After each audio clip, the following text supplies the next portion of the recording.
একদিকে কান্নায় ফেটে পড়েছে পুরো দেশ, আবার অপরদিকে খুশির সংবাদ দিয়ে আলোক উজ্জ্বল করেছেন একটি মেয়ের জীবন। প্রিয় শিক্ষার্থী, আজকে কথা বলবো সেই মেয়েটিকে নিয়ে, গতকাল যে মেয়েটি পরীক্ষা না দিতে পারায় সারা দেশ তোলপাড় হয়ে গিয়েছিল এবং অবশেষে সেই মেয়েটিকে সুখবর দিল বাংলাদেশ সুপ্রিম কোর্ট। আসসালামু আলাইকুম প্রিয় এসএসসি পরীক্ষার্থী 2025। কতটা মানসিক চাপ নিয়ে তোমরা গতকাল পরীক্ষায় বসছো সেটা সারা দেশের যে পরীক্ষার সামারি রয়েছে সেটা দেখলেই বোঝা যায়। এবং এরই মধ্যে ঘটেছে আরো একটি বিরল ঘটনা।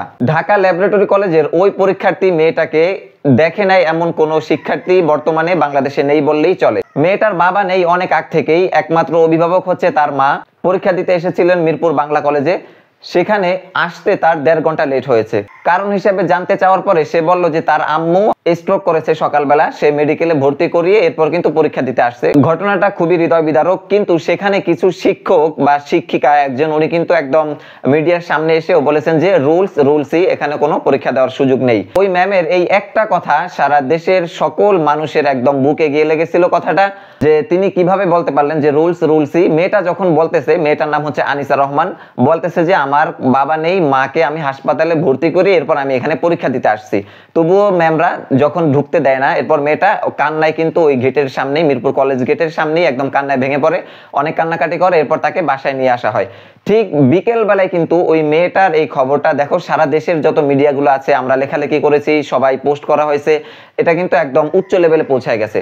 তখন সুপ্রিম কোর্টের অ্যাডভোকেট রুহুল কুদ্দুস কাজল স্যার উনি কিন্তু মেয়েটার পক্ষে হয়ে কথা বলেছেন এবং বলেছেন আগামী পরীক্ষাগুলো দেওয়ার জন্য সে আজকের অর্থাৎ এই বাংলা প্রথম পত্র পরীক্ষাটা পরবর্তীতে দিতে পারবে, এটা একমাত্র তার জন্য এই সুযোগ রয়েছে। একই সাথে এটা বাংলাদেশে আমার মনে হয় এটা প্রথম হবে যে পরীক্ষা একটা মিস হওয়ার পরেও পরবর্তীতে এই পরীক্ষা দেওয়ার সুযোগ করে দেওয়া হয়েছে।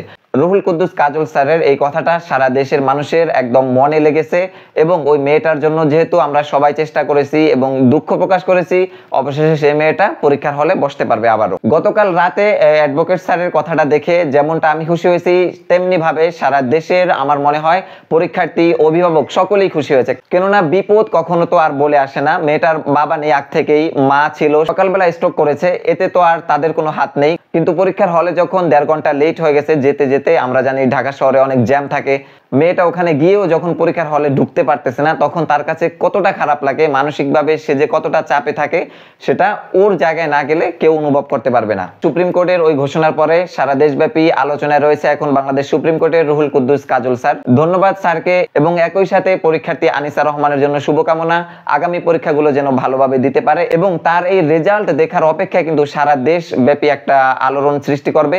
অবশ্যই দোয়া করি সে যেন অনেক ভালো রেজাল্ট করে। এই যে মাকে হাসপাতালে রেখেও পরীক্ষা দিতে আসছে, পরীক্ষা দিতে পারে নাই, আবার সেকেন্ড টাইমে পরীক্ষা দিয়েছে একই বছরে, এরপরে যদি ভালো একটা ফলাফল করে তাহলে অবশ্যই সে সারা দেশব্যাপী একটা আলোড়ন সৃষ্টি করবে বলে মনে করি।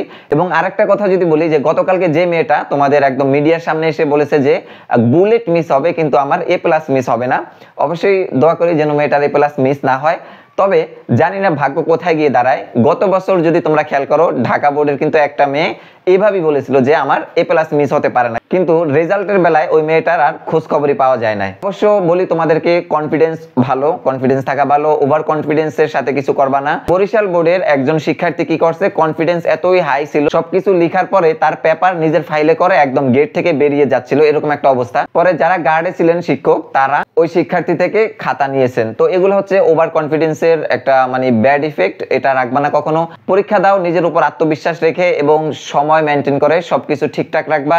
তো এই ছিল আজকের ভিডিও, খুবই আনন্দদায়ক একটা ভিডিও আমার কাছে এবং আশা করি প্রত্যেক স্টুডেন্টের কাছে, সারা দেশের কাছে এটা একটা আনন্দদায়ক বার্তা হবে। আর ভিডিও শেষে বরাবরের মতোই একটি কথা বলবো, শিক্ষা সংক্রান্ত সকল তথ্য সঠিক সময়ে সবার আগে পেতে টার্গেট ইউনিভার্সিটি 25 চ্যানেলটি যদি এখনো তুমি সাবস্ক্রাইব করে না থাকো, এখনই সাবস্ক্রাইব করে পাশে থাকা বেল আইকনটি অন করে রাখো। একই সাথে এই চ্যানেল থেকে প্রত্যেক পরীক্ষার পরে MCQর সমাধান মিলিয়ে দেওয়া হয়। তো সকলেই ভালো থাকো, সুস্থ থাকো। এখনকার মতো এখানেই বিদায় নিচ্ছি। আল্লাহ হাফেজ।